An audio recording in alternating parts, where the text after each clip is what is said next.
안녕하세요.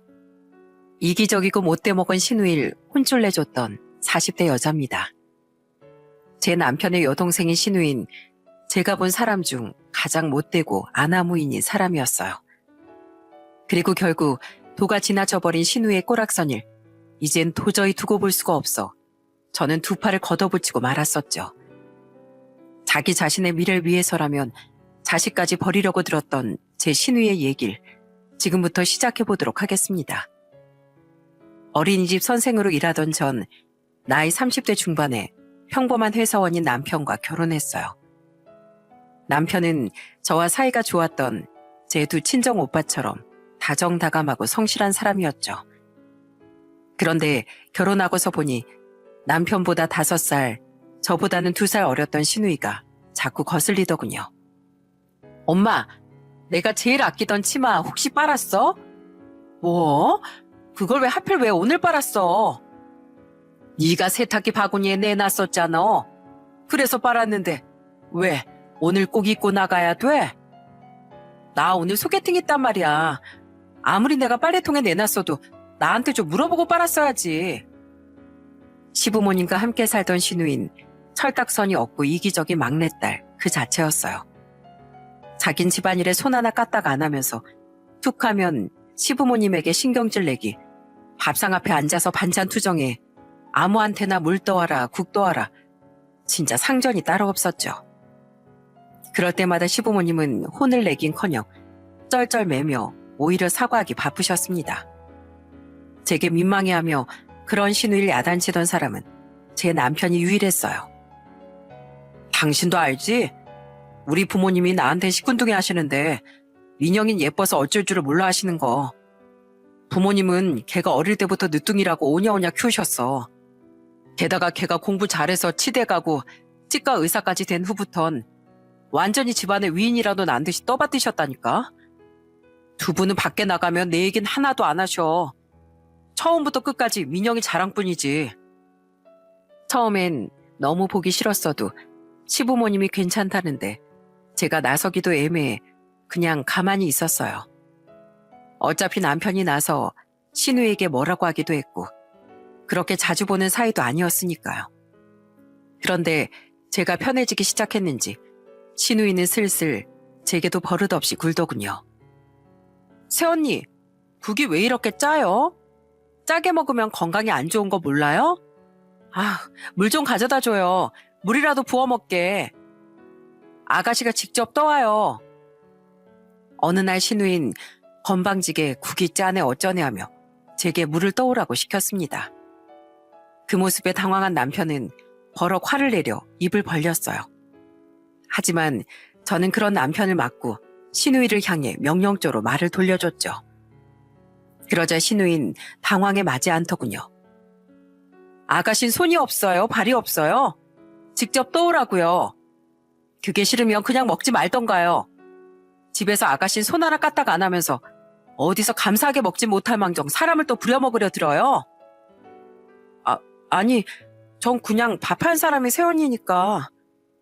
그러니까 먹기 싫으면 먹지 말라고요. 밥도 다 내가 차려다 바쳤는데 내가 아가씨 밥 시중까지 들어야 돼요? 사람이 돈 잘 버는 치과의사면 뭐예요? 인성이 돼야지. 엄마, 새언니 좀 봐. 예, 아가. 그냥 물 좀 떠다 주면 될 일을 왜 이렇게 큰 소리를 내니? 얘가 밖에서 사람들 이 고쳐주느라 얼마나 피곤했으면 물 들어가기도 힘들어 하겠어? 국은 내가 먹어봐도 짜다 얘. 민영아, 엄마가 떠다 주마. 어머님도 떠다 주지 마세요. 어머님 아버님이 계속 그렇게 오냐오냐 하시니까 아가씨가 저렇게 아나무인인 거잖아요. 그리고 아까 간 보실 때 딱 좋다고 하셨으면서 짜다뇨? 게다가 물 떠다 먹을 힘도 없을 정도로 일이 힘들면 일을 그만둬야죠. 저는 그때 제가 직접 만만한 사람이 아니라는 걸 보여줘야 앞으로도 신우이가 기어오르지 못할 거라고 생각했습니다. 그참에 시모에게도 평소에 하고 싶었던 말을 해버린 거죠. 그 뒤로도 신우인 제 귀를 몇 번이나 누리려고 들었지만 되려 저는 신우의 코를 납작하게 눌러버렸어요. 결국 신우인 제게만은 건방지게 굴지 못했고 시부모님도 한숨을 쉴지언정 잡음이 일어나는 모습을 보기 싫었는지 아무 말도 안 하시더라고요. 하지만 은근하게 절 흘기며 대신 신우이의 땡깡이나 억지를 들어주곤 하셨죠. 그런데 그렇게 이기적이고 자기밖에 모르던 신우이도 자기 짝이 있었나 보더군요. 다들 인사해. 내 남편 될 사람이야. 잘생겼지? 신우인 제가 결혼한 지 3년 뒤에 결혼을 했습니다. 처음엔 의아했어요. 그렇게 치과 의사라며 콧대 높게 굴었던 신우이의 결혼 상대가 월에 280에서 300 정도 버는 공무원이라는 말을 듣고서요. 심지어 집안도 잘 사는 게 아닌 시골 중에서도 촌에 있는 가난한 농부 집안 차남이라던 말에 더더욱 어리둥절했죠. 평소 신우인 벌이와 사회적 위치를 들먹이며 제 남편까지 무시하곤 했던 사람이었거든요. 하지만 첫인사를 온 심애부의 얼굴을 보는 순간 납득이 되더라고요. 아이고, 우리 예비 사위 어쩜 이렇게 연예인처럼 훤칠하게 생겼나? 영화배우라고 해도 믿겠어. 심애부는 정말 연예인처럼 코도 오똑하고 잘생긴 사람이었던 거예요. 평소 신우인 남자 뭐니 해도 얼굴이라는 말을 자주 했었으니 그런 심애부를 보고 이 결혼이 이해가 됐던 거죠. 심지어 자기 말로 자신을 촌사람이라고 하더니 성격도 정말 순박하고 착하더라고요. 게다가 이후 심애분 처가살이를 권유하던 시부모님의 제안도 웃으며 받아들였어요. 우린 솔직히 우리 딸을 너무 귀하고 애지중지하면서 키워서 품에서 떼어놓고 싶지가 않네. 세상에 시부모랑 같이 사는 며느리들도 많으니까 자네라고 못할 거 없지 않나. 우리가 정말 잘해줌세. 네, 저도 두 분이 민영일 정말 많이 아껴주셨다고 들었어요. 앞으로 제가 두 분 아들이 됐다고 생각하고 효도하면서 살겠습니다. 두 분도 이젠 제 부모님이나 마찬가지니까요. 그렇게 결혼 생활 초만 해도 심애부를 보는 신우의 눈에선 꿀이 뚝뚝 떨어졌습니다. 딸이 그렇게 좋다고 하니 시부모님 또한 심애부에게 굉장히 잘해주셨죠. 그런데 제멋대로인 신우의 못된 성격이 그 착한 사람의 인생을 불행하게 만들기 시작하더군요. 원래 누굴 만나도 1년을 넘기는 법이 없던 신우이가 이번엔 임잘 만나서 남편과 전 참 다행이다 싶었습니다. 하지만 결혼한 지 반년 정도가 지나자 신우이는 심애부에게 슬슬 질렸나 보더라고요. 당신, 내가 아침에 나 씻기 전엔 샤워하지 말라고 했지? 나 습한 화장실에 들어가기 싫다고. 미안해. 그냥 나 오늘 형님네 오신다기에 일찍 일어나서 준비하려다 보니까. 그럼 더 일찍 일어나서 씻던가. 그냥 씻지 말고 준비하던가. 진짜 마음에 드는 구석이 하나도 없어. 행동도 느려 터지고 돈도 나보다 못 벌어오고. 당신이 잘난 게 뭐야? 평생 얼굴 뜯어먹고 못 산다더니 그 말이 맞았어. 아휴, 이럴 줄 알았으면 차라리 선봐서 사자들이랑 결혼하는 건데. 자네도 참 어떻게 남편이란 사람이 우리의 기분 하나를 딱딱 못 맞추나? 우리 딸에 비해 한참 떨어지는 자네를 가족으로 받아줬으면 우리 딸을 잘 떠받들기라도 하고 살아야 할 거 아니야? 신우이는 점점 심애부를 무시하기 시작했습니다. 능력이 없는 심애부와 결혼한 것이 억울했는지 원래 가족들에게 하던 행동보다 훨씬 무례하게 말이죠. 시부모님은 그런 신우이를 말리기는커녕 함께 합세해서 심애부를 구박했어요. 툭하면 돈돈거리면서요. 처음엔 우리 앞에서까지 모욕을 당하는 심애부가 안쓰러워 남편과 전 모른 척을 해줬습니다. 심애부가 자존심 상해할까 봐요. 하지만 그 도가 점점 지나치니 이건 인간적으로 가만히 있기가 더 이상은 힘들더라고요. 결국 저와 남편은 심애부 편을 들며 시댁 식구들에게 화를 냈습니다. 다들 그만 좀 하세요. 언젠 잘해주겠다고 처가살이까지 하게 해놓고 왜 사람을 이렇게 못구박해서 안달이세요? 아가씨, 돈 좀 많이 번다고 남편을 이렇게 무시해도 돼요? 그깟 돈이 뭔데 사람의 존엄성보다 가치가 높단 말이에요? 두 분도 똑같아요. 왜 아가씨 남편은 두 분을 진짜 부모님처럼 여기고 잘했었는데 두 분은 자식 대접은커녕 사람을 종 취급하세요? 착하고 순진하다고 사람을 이렇게 무시하고 이용하면 안 되죠. 너무 착하고 순에 빠진 나머지 심해부는 늘 기가 꺾여 지냈습니다. 그런 심해부가 너무 불쌍해 남편과 전 이후로도 계속 화를 내고 심해부 편을 들었죠. 그럼 신우이와 시부모는 신우이가 벌어오는 돈이 심해부의 몇 배인데 이 정도 말도 못하냐며 오히려 우릴 이상한 사람 취급하곤 했어요. 어느 날 심해부는 저와 남편과 셋이 술을 한잔한 뒤 이런 하소연을 하더군요. 이럴 줄 알았으면 진즉 결혼하지 말 걸 그랬어요. 전 원래 집사람한테 관심도 없었는데요. 집사람이 제가 좋다고 엄청 쫓아다녀서 만나기 시작했던 거예요. 처음엔 아무 생각이 없었어도 제가 좋다고 하니까 저도 관심이 생겨서요. 청혼도 집사람이 먼저 했고요. 물론 만나면서 단점도 보이긴 했지만 솔직히 그 정도야 살면서 고쳐나갈 수 있다고 생각했거든요. 그런데 제가 오만했던 거예요. 사람은 고쳤을 수가 없었던 거죠. 게다가 장인 장모님이란 사람들이 이런 사람들일 줄은 정말 꿈에도 생각 못했어요. 뒤늦게 분가하려고 했지만 신우이와 시부모님이 반대, 심해부의 시도는 물거품이 되었다고 합니다. 게다가 신우이가 기분이 좋을 땐 잠깐씩이나마 두 사람의 사이가 좋을 때가 있었는데 그때 하필 임신이 되어버려 심해부는 이혼하지도 못하고 옴짝달싹도 못할 상황이 되어버렸다더라고요.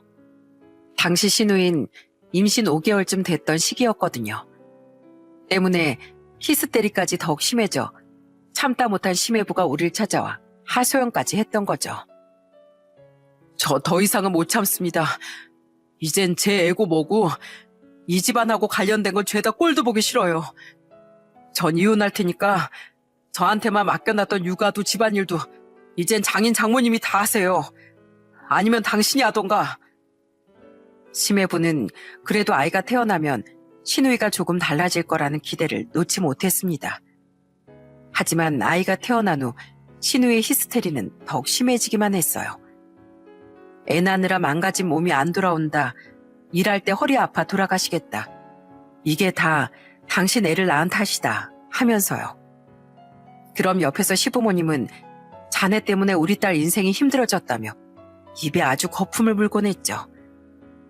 아무리 남편과 제가 편을 들어준다지만 심해부가 우리와 함께 사는 건 아니지 않겠습니까? 결국 심해부는 회사를 다니면서 도맡기까지 한 독박 육아 집안일 그리고 시댁 자체에 질려버려 다 같이 모여있던 어느 날 결혼한 지 3년도 안 되어 이혼을 선언하더군요. 처음부터 당신이 나 좋다고 쫓아다녔지. 내가 좋다고 했어? 애도 당신 좋아서 만든 거지. 내가 억지로 낳게 했어? 왜 맨날 뭐만 하면 결혼 잘못했다. 나 때문에 인생 망쳤다 타령이야? 오히려 인생을 망친 건 나야. 그리고 장인어른 장모님, 당신들은 자기들이 딸을 잘 키웠다고 생각하나 본데 돈만 잘 벌면 뭐합니까? 사람이 인성이 돼야지. 어디 세 사람이 평생 얼마나 잘 사나 내가 두고 볼 겁니다. 그렇게 사람 줬던 심해부는 이제 막 100일이 지났던 조카까지 두고 정말 이혼을 해버렸어요. 세상 그 누구보다 착한 그 사람을 신우이와 시부모가 변하게 만든 거죠. 심지어 그렇게 심외부가 집을 나가 이혼을 한 후 신우이와 시부모는 후회하는 모습조차 보이지 않더라고요. 한심한 놈. 지가 촌뜨기가 어딜 가서 우리 딸같이 잘난 여자 만날 수 있겠어? 나중에 땅을 치고 후회해봐라. 우리가 받아주나. 맞아 엄마. 그놈은 자기 복을 자기가 발로 걷어찬 거야. 잘 됐지 뭐. 어차피 후회했던 결혼 나도 이젠 다시 새 인생 살면 되니까. 그 모습을 보고 없던 정도 뚝 떨어진 나머지 이후 남편과 전 시댁에 발걸음도 잘 하지 않았어요. 그나마 명절에만 더 이상 아들을 데리고 얼굴을 비추고 온 게 다였죠. 그런데 심해부 때보다 훨씬 더 실망스러운 일을 신우이와 시부모가 벌이고 말더군요. 우리가 내일 일이 있어서 그런다. 넌 어린이집 선생이니까 애들 잘 보지 않니? 부탁한다. 그리고 광민아, 넌 내일 점심에 집으로 좀 와라. 할 말이 있어. 신우이가 이혼한 지 8개월이 지났던 어느 날 저녁, 시모는 갑자기 저희 집에 찾아와 조카를 딱 이틀만 봐달라고 부탁했습니다. 그리고선 옆에선 남편에게만 다음 날인 토요일에 시댁에 잠깐 와달라고 말하곤 그냥 돌아가 버리더군요. 저도 가족인데 왜 저는 빼고 남편만 오라고 하는지 영문을 모르겠더라고요.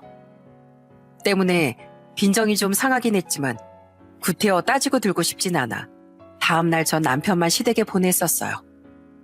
그런데 점심시간에 맞춰 시댁으로 갔던 남편이 그리 오래 지나지 않아 금세 집으로 돌아와 씩씩대지 않겠어요? 왜 그렇게 화가 났어? 왜 당신만 오라고 한 거래? 애가 진짜 어이가 없어서 내가 오늘 거기서 무슨 꼴을 보고 왔는지 알아? 오늘 민영이랑 결혼하겠다고 변호사란 남자가 인사 왔더라. 그래서 날 부른 거였어. 뭐? 이혼한 지 얼마나 됐다고 벌써 재혼을 해? 그런데 왜 애는 나한테 맡기고 난 부르지도 않았대?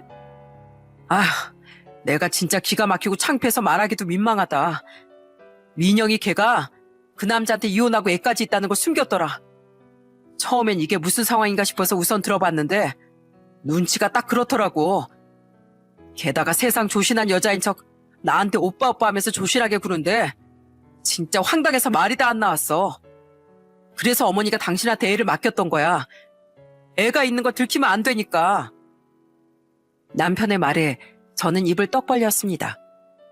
세상에 이혼한 지 8개월 만에 재혼한다고 한 것도 기가 막힌데 자신의 정체를 숨기기까지 하다니요. 그런 신우의 어처구니 없는 행동을 시부모도 도와서요.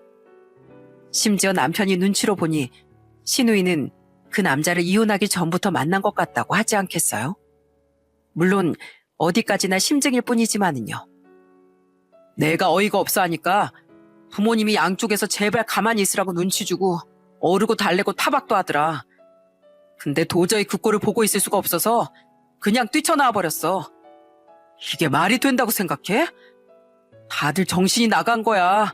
나 이거 진짜 몰래카메라 당하는 기분이야. 갑자기 맞닥뜨리게 된 상황에 남편은 머리에 과부하가 걸려 그 집을 뛰쳐나왔던 거예요. 그 말을 듣는데 어떻게 사람들이 이럴 수가 있나 싶더라고요. 그리고 그날 저녁 아이를 찾으러 왔다던 시모와 시누인 들어오자마자 온갖 신경질을 다 내더군요. 아, 진짜 오빠. 갑자기 그렇게 나가면 어떡해. 오빠랑 원래 사이가 안 좋았는데 억지로 불려와서 그런 거라고 둘러대느라 얼마나 우리가 진땀 뺐는지 알아? 광민이 너 제발 가만히 있어달라고 엄마가 얼마나 부탁했어. 네가 오빠로서 민영이보다 잘난 게 있어? 아니면 동생한테 뭘 해주기로 했어? 오빠라고 해준 건 하나도 없으면서 고작 앉아있는 거 하나도 제대로 못해?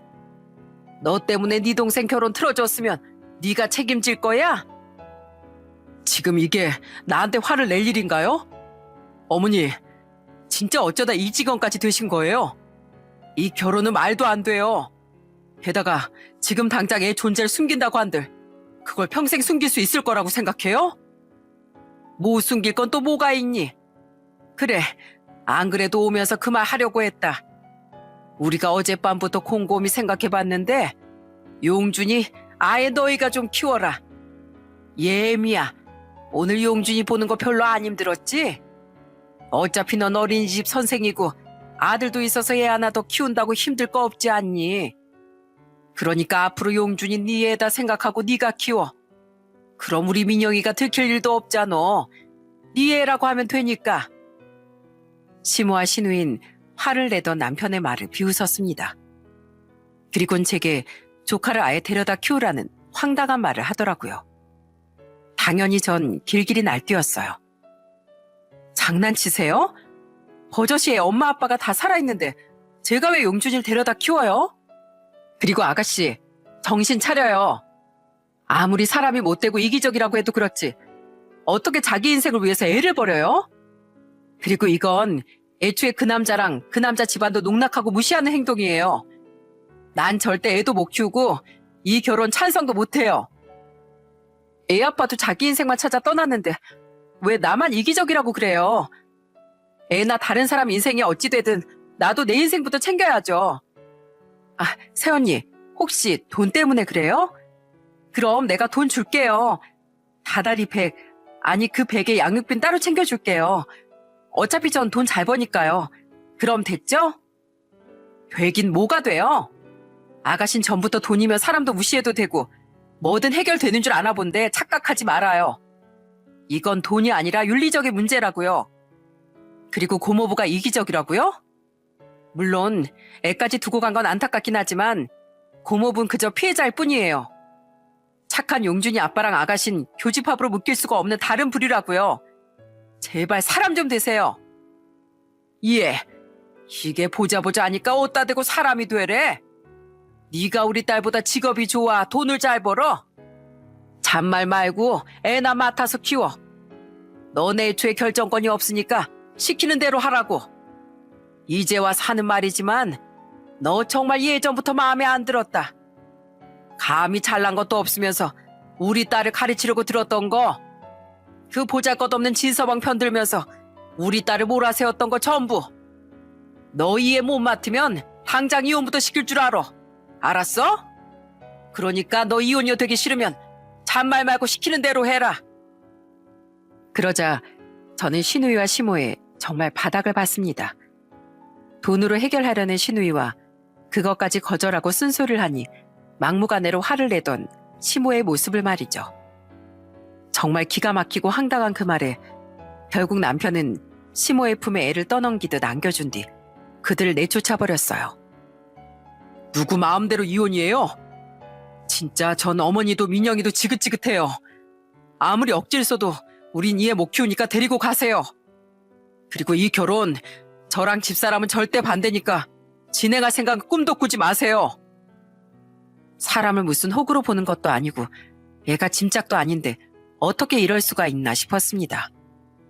애가 불쌍하긴 했지만 그렇다고 우리가 그 자리에서 애를 키우겠다고 하면 어떻게 되겠습니까? 신우이가 옳다구나 하고 정말 결혼을 진행하지 않겠어요? 적어도 저와 남편의 생각은 그랬습니다. 때문에 아이를 생각하면 가슴 아파도 그렇게 애를 돌려보냈던 거죠. 그리고 우린 그 후로도 시댁 식구들에게 신신당부를 했어요. 진짜 끝까지 한 사람 인생을, 아니 용준이까지 두 사람 인생을 망치려고 들면 저도 집사람도 가만 안 있을 거예요. 우린 분명히 말했어요. 그 뒤론 애를 맡기지도 않고 잠잠하기에 우린 신우이가 결혼을 포기한 줄 알았습니다. 하지만 그건 오산이었더군요. 첫 인사소동으로부터 몇 개월 뒤 시모는 또다시 저희 집을 찾아왔어요. 2살배기 조카를 데리고 조카의 작은 짐가방도 함께 들고서요. 저는 또 시모가 아이를 맡기고 갈 것이 뻔했기에 집에조차 들이려고 하지 않았습니다. 그러자 시모는 밖에서 아파트 복도가 쩌렁쩌렁하게 울릴 정도로 소리를 치더라고요. 예, 애미야. 네 신우이 결혼식이 고작 2주 남았다. 그래서 그 사이에 우리 세 사위가 집에 들락날락할 일이 좀 많거든. 우리도 준비하느라 정신이 없고. 그러니까 그 2주만 애 좀 맡고 있어라. 너희랑은 사이가 좋지 않다고 말해놨으니까 결혼식에도 올 필요 없다. 결혼식에 오라는 것도 아니고 애만 딱 2주 봐달라고 하는 것쯤은 해줄 수 있겠지? 적어도 니들이 우리 딸이랑 가족이라면 말이야. 진짜 어머님 아버님도 아가씨도 다들 미쳤어요. 이 결혼을 진짜 하겠다고요? 우린 절대로 애 못 맞는다고 분명 얘기했죠? 그럼 어쩌라고. 진서방 그 망할 놈은 우리랑 민영이 전화 받지도 않는데. 결혼식 끝나면 우리가 알아서 고아원에 버리든 입양을 보내든 할 테니까 우선은 좀 데리고 있어. 그 황당한 소리를 내뱉은 뒤론 시모가 잠잠하더군요. 설마 싶어서 후다닥 현관문을 열어보니 세상에 시모가 조카의 짐과 조카만 문 앞에 두고 갔더라고요. 나가보니 어린 조카만 멀뚱멀뚱 유모차에 앉아 저를 보고 있었죠. 그 어린 것이 무서웠을 텐데 울지도 않고 어찌나 순한지 눈물이 다 날 것 같았습니다. 순간 너무 열이 받아 저는 시모를 아동 방임으로 신고라도 하려고 했어요. 하지만 다시 고개를 두리번거려 보니 시모가 복도 끄트머리에서 저를 훔쳐보고 있지 않겠어요? 시모는 제가 당연히 나올 걸 알고 도망간 척 구석에 숨어 상황을 다 지켜보고 있었던 거예요. 어머니, 난 분명 너한테 안전하게 잘 인계했다. 나 진짜 간다. 70이 넘은 사람이 어찌나 달리기가 빠르던지 제가 유모차를 밀고 뒤쫓기엔 역부족이었어요. 결국 우선 조카를 데리고 들어온 전 늦게 퇴근한 남편에게 조금 전에 일을 말해줬죠. 애를 고아원에 버린다고 했다고? 남편은 어이가 없던 나머지 말을 잇지도 못했습니다. 그 뒤 시부모와 시누인 우리의 전화를 받지도 않았어요. 그렇다고 이대로 그냥 애를 시댁에 데려다주면 정말 어디 갖다 버리기라도 할 것 같아 우린 하는 수 없이 한동안 조카를 데리고 있었죠. 다행히 조카를 보내던 어린이집이 저희 집에서 멀지 않았기에 저는 출근길에 조카를 그쪽 어린이집에 데려다 준 뒤 저도 출근을 했습니다. 당시 5살이던 저희 애는 남편이 다른 어린이집에 등원시켜주고요. 물론 하원도 마찬가지로요. 이게 진짜 뭐하는 짓이야. 할미. 진짜 이게 뭐하는 짓인가 싶어 현타가 오기도 했습니다. 그 와중에 시누이가 아닌 시매부를 닮은 건지 조카는 별로 칭얼대지도 않고 순하게 지내더군요. 그리곤 잘 들어보니 조카는 엄마라는 말보단 한 번씩 할미, 할비라는 어눌한 말만 내뱉더라고요. 평소에 시누이가 얼마나 애를 챙기지 않았는지 알 수 있는 부분이었죠. 그러던 와중 시누이의 재혼식 날은 점점 다가왔습니다.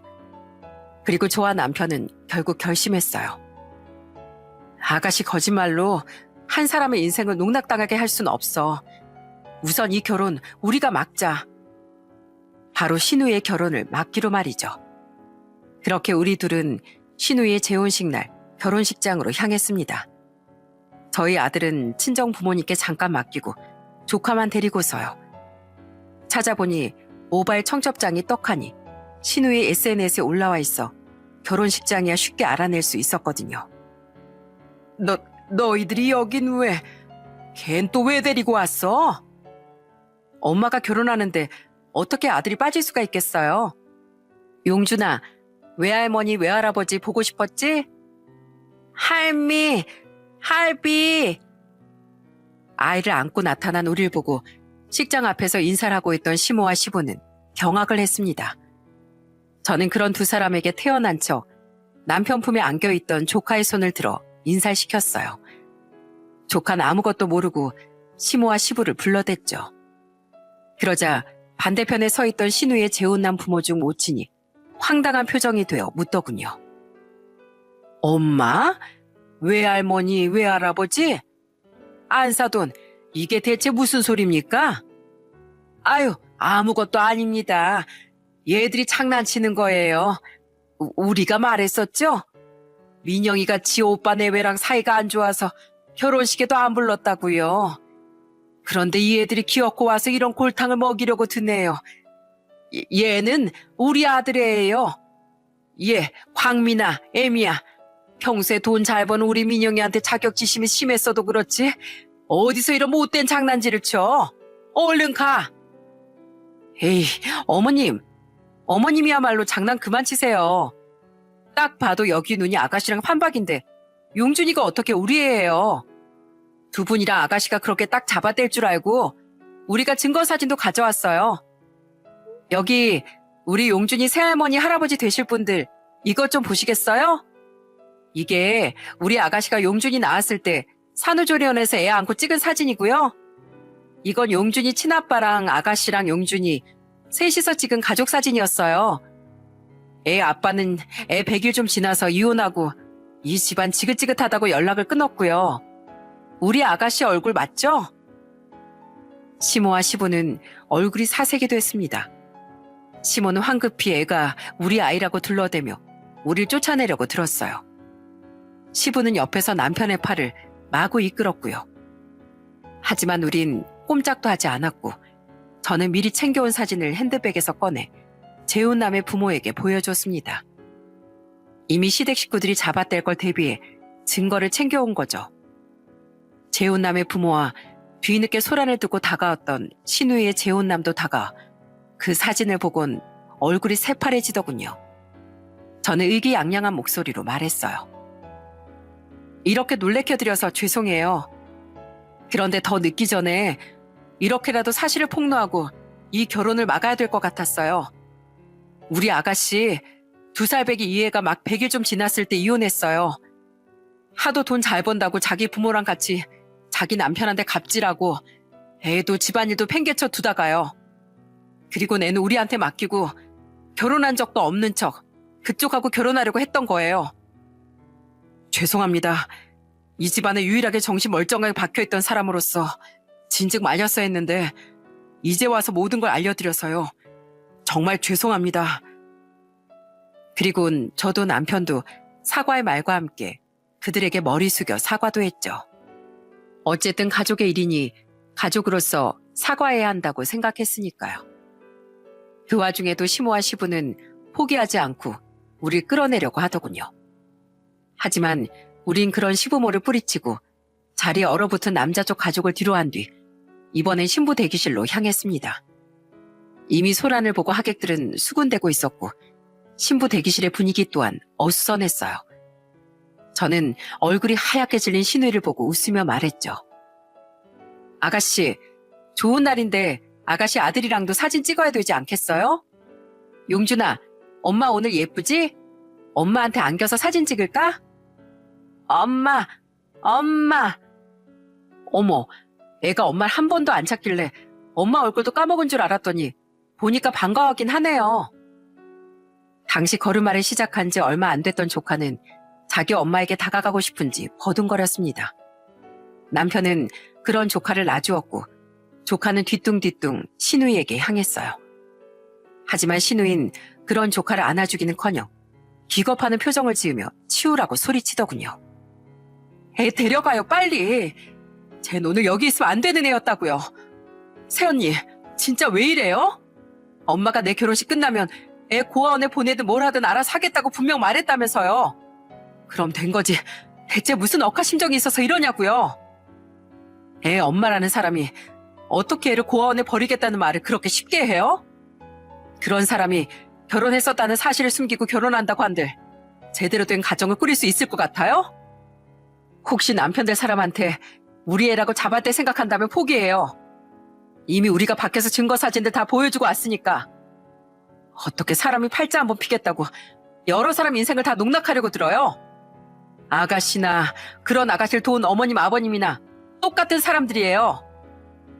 저는 혹시 애가 다칠까봐 얼른 애를 안아 올렸습니다. 남편은 서러웠는지 울음을 터뜨린 조카를 제 품에서 옮겨 안고 달랬죠. 저는 더욱 화가 나서 신우이에게 따끔히 소리쳤어요. 하지만 신우이는 반성하긴커녕 눈물을 뚝뚝 흘리며 저를 노려볼 뿐이었죠.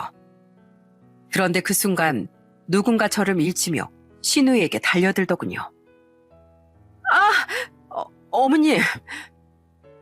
그리고 냅다 웨딩드레스를 입은 신우이의 머리채를 낚아챈 사람은 다름 아닌 재혼남의 모친이었어요.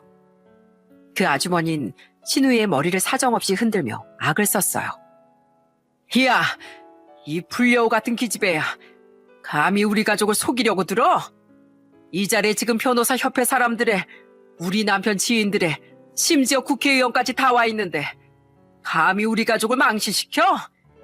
어차피 개망신 당한 거 2판 4판이다 이거야. 이 결혼은 무효야. 오늘 너 망하고 나 망하자. 정말 아수라장이었습니다. 뒤늦게 쫓아들어온 시모는 그 아주머니를 말리며 엉엉 울고 있지. 시부는 남자 쪽 아버지에게 멱살을 잡히고 있지.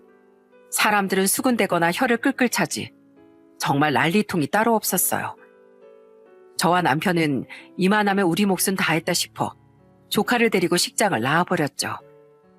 더 지켜보며 상황을 정리하고도 싶었지만 놀란 조카가 너무 많이 울고 있었으니까요. 그리고 몇 시간 뒤 시부모와 눈이 퉁퉁 부은 신우이가 저희 집으로 쫓아와 난리를 치더군요. 오빠, 새언니, 두 사람 다 어떻게 나한테 이럴 수가 있어? 나 여기 머리에 땜빵 난 거 안 보여? 그 아줌마 진짜 무술이라도 배운 건지 악의임이 장난이 아니었다고. 두 사람 다 왜 이렇게 내 인생을 못 망쳐서 안달인 건데. 야, 고민영, 탓할 걸 탓해. 그리고 한 집안을 농락하려다가 팔다리 부러진 게 아니라 땜빵 하나로 끝난 걸 당연하게 여겨. 우린 더 망가질 뻔한 네 인생을 오히려 구해준 거야. 그러니까 우리가 계속 말했지? 끝까지 포기 안 하면 우리도 가만히 안 있을 거라고. 뭘 땜빵 하나로 끝이야. 그 아줌마 중산층 아줌마들 사이에서 입김이 얼마나 센 사람인 줄이나 알아? 이제 난 다시 선자리 얻기도 힘들어질 거라고. 게다가 오늘 결혼식장에 와준 같은 치과업계 사람들은 어떻고.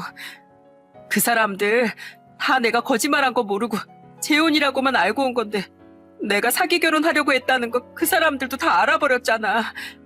나 창피해서 치과는 어떻게 다녀. 이직한다고 해도 이 바닥에 소문 짱 났을 텐데 어디로 이직을 하냐고. 내 인생 책임져. 신우인 끝까지 반성하지 못하고 자신을 한심해하던 남편에게 울고불고 난리를 치더군요. 저는 그런 신우에게 소리쳤어요. 어따 대고 뭘 책임지라는 거예요? 처음부터 용준이 아빠한테 결혼하자고 한 것도 아가씨고 그 착한 사람을 애까지 포기할 정도로 질리게 만든 사람도 아가씨잖아요. 게다가 거짓말로 애까지 버리고 또 엄한 사람 인생 망치려고 한 사람도 아가씨인데 그걸 왜 바로잡아준 우릴 탓해요? 바로잡게 뭘 바로잡아요? 내 인생이 망가졌는데. 아가씨가 다른 사람 인생 망치는 건 되고 다른 사람이 아가씨 인생 망치는 건 안 돼요? 다른 사람 인생 망치고 아가씨 인생만 핀다고 한들 나중에 행복할 것 같아요? 그리고 무엇보다 정 탓을 하고 싶으면 차라리 아가씨를 이 지경으로 키운 아가씨 부모님을 탓해요. 그리고 그렇게 공부를 잘했다는 사람이 그 사실을 치과업계 사람들한테는 안 들킬 줄 알고 어리석게 초대까지 했어요? 우리가 가서 폭로 안 했어도 하객들 수군거리는 소리에 누군간 분명 아가씨 실체 눈치챘을 거예요. 이에 어디 감히 우리 딸보다 잘난 거 하나 없는 게 누구한테 어리석다는 소리를 해? 너 설마 우리 딸이 변호사랑 결혼하는 거 배 아파서 우리 딸 결혼 해박 놓은 거니? 그래? 니까짓 건 당장 우리 아들이랑 이혼시킬 줄 알아. 누가 이혼을 해요? 오히려 제가 연을 끊을 사람은 어머니랑 아버지 그리고 모든 악의 원흉인 고민영 쟤예요. 진짜 이젠 세 사람 다 제 가족이라고 말하기도 창피하다고요. 신우인 울며 불며 난리를 치고 시모는 저와 남편을 잡아 뜯을 듯이 굴고 시부는 집안꼴 잘 돌아간다며 한숨 쉬더니 집 밖으로 나가버리고 결혼식장에서의 아수라장은 그대로 저희 집으로 옮겨졌습니다. 그러다 남편이 절연선언까지 하니 갑자기 시모와 시누이가 무슨 짓을 했는지 아시나요? 아니, 생각해보니까 모든 악의 원흉은 그 애다. 용준이 걔만 없었어도 애초에 이런 일이 있었겠니? 걔만 없었어도 우리 딸 결혼이 이보다는 수월했을 거야. 걔 어딨냐? 저 방에 있어? 그 망할 것부터 당장 고원이든 길바닥이든 내버려야겠어. 맞아, 엄마. 이건 다 걔 때문이야. 새언니, 내 아들 어디 있어요? 당장 내놔요. 어차피 새언니가 키우지도 않을 거라면서요. 그러니까 내놔요. 내 애를 내가 어떻게 하든 말든 내 자유니까. 이 사람들이 진짜 미쳤나? 여보, 얼른 저 사람들 내쫓아. 애를 길바닥에 내버리겠다고? 당신들은 사람도 아니야. 시모와 시누인 갑자기 이제 모든 탓을 조카에게로 돌리며 눈을 까 뒤집은 겁니다. 저는 기겁해서 조카를 재워놓은 방문 앞으로 달려가 문을 막았어요. 그리고 남편 또한 경악을 하며 그 둘을 힘으로 집 밖으로 쫓아냈죠. 그 둘은 한참 동안을 돌아가지 않고 문을 두드려대다 마지막으로 이렇게 말하곤 돌아갔어요. 그 애 우리 멋대로 하는 걸 보고 싶지 않으면 우리한테 그 애 보내지 마라 너희들. 알았어? 안 보내요. 그리고 어머니도 아버지도 우리한테 두 번 다시 연락하지 마세요. 고민영 너도.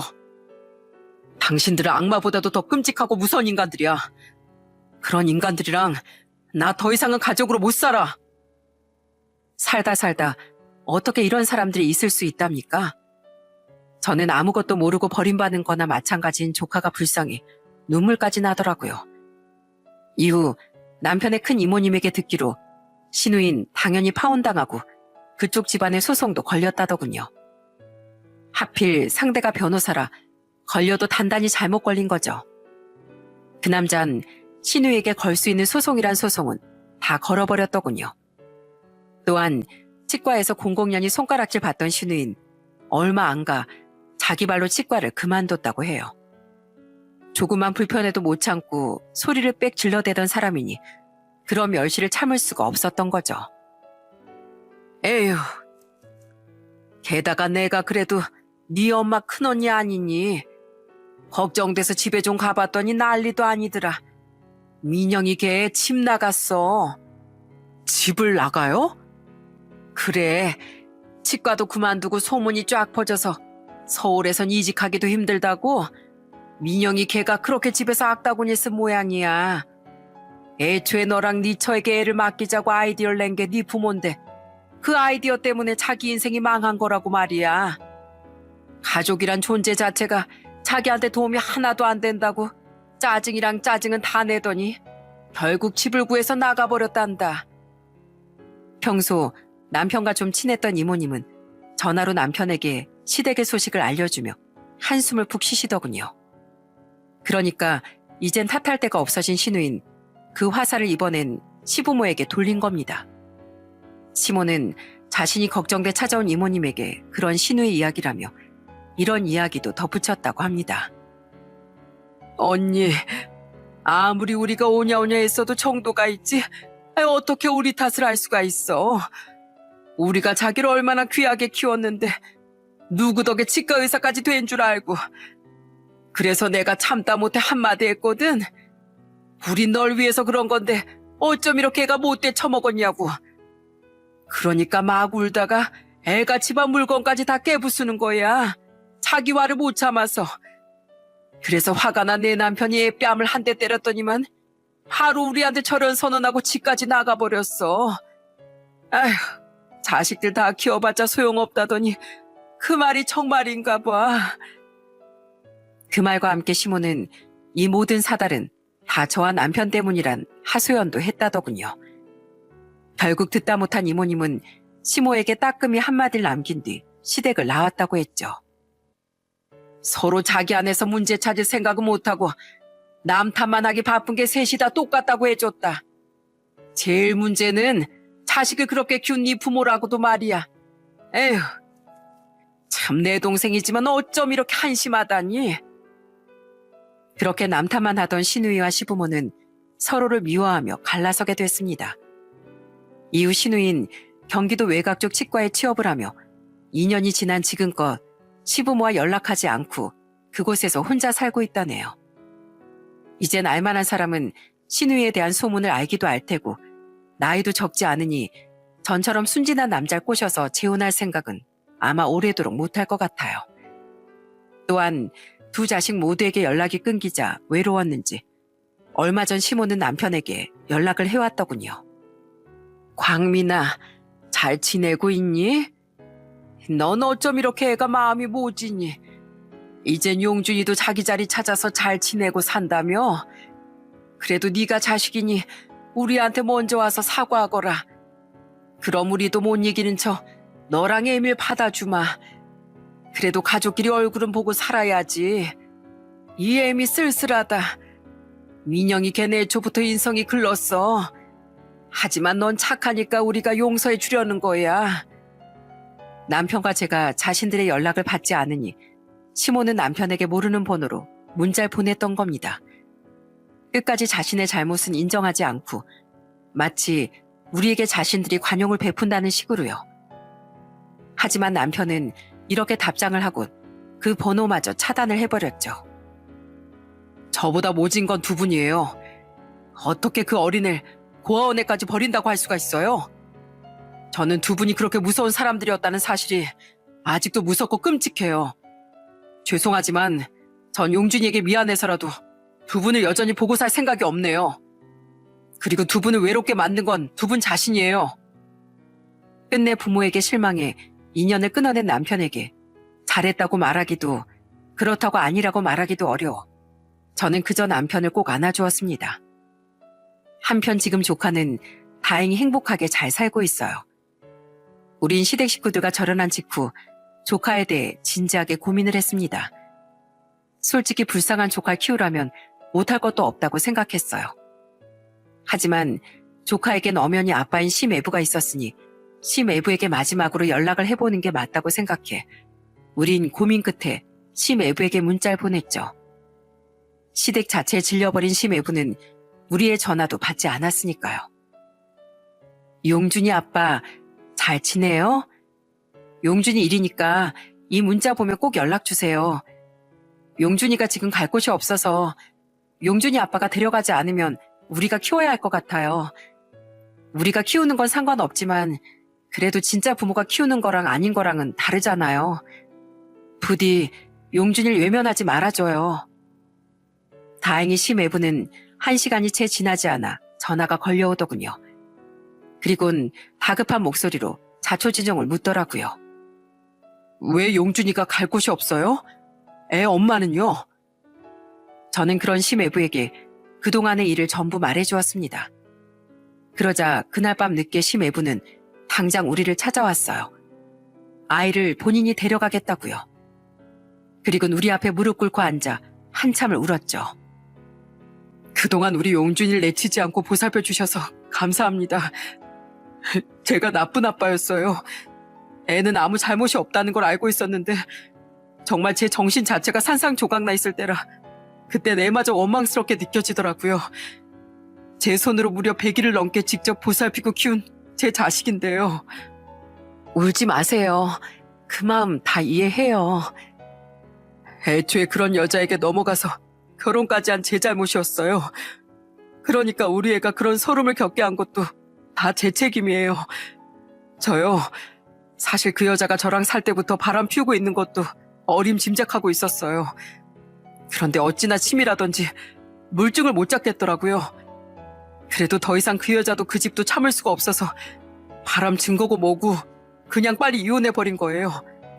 하지만 그래도 사람이 돼서 자기 애까지 버릴 거라곤 정말 상상도 못했었어요. 심애부는 오랜만에 만난 자신을 어색해하던 조카를 꼭 껴안았습니다. 그리곤 여전히 흐느끼며 조카에게 자기 자신을 향한 다짐 같은 약속을 했죠. 미안해 우리 아들. 아빠가 정말 잘못했어. 아빠가 이젠 우리 용준이만 보고 용준이를 위해서만 살게. 그렇게 다행스럽게도 조카는 심애부의 품에서 지금껏 잘 자라고 있습니다. 심애부는 가끔씩 우리에게 잘 지내냐며 안부를 묻고 조카의 사진도 보내주곤 해요. 때문에 우린 이제 조카 걱정은 없이 마음 놓고 있답니다. 워낙 착했던 사람인지라 우린 앞으로도 심애부가 조카를 잘 키워낼 거라는 사실은 믿어 의심치 않고 있어요. 저희의 바람은 부디 조카가 자기 엄마에 대해선 아무 기억도 하지 못하고 심애부 아래에서 착하게 자라는 것뿐이죠. 제가 이 사연을 보내게 된 이유는 신우이 같은 성향의 사람을 조심하라는 말을 전하고 싶어서입니다. 자신의 성공을 위해선 수단과 방법을 가리지 않고 나쁜 짓과 거짓말도 서슴지 않으며 이에 대해 전혀 양심의 가책을 느끼지 않는 사람 말이죠. 이런 사람을 잘못 곁에 두었다간 여러분도 언제 어떻게 희생양이 될지 모르니까요. 또한 내 자식이 어떤 사람인지 정확히 파악하고 문제점을 고쳐주려고 하는 것이 진정한 부모이지 무작정 감싸기만 한다고 좋은 부모가 되는 것은 아니라는 말도 덧붙이고 싶네요. 그럼 저는 이만 여기서 사연을 마치겠습니다. 겨울이 성큼 다가온 요즘 모두 일교차에 감기 조심하시고 늘 가정이 평안하시길 바랍니다. 감사합니다.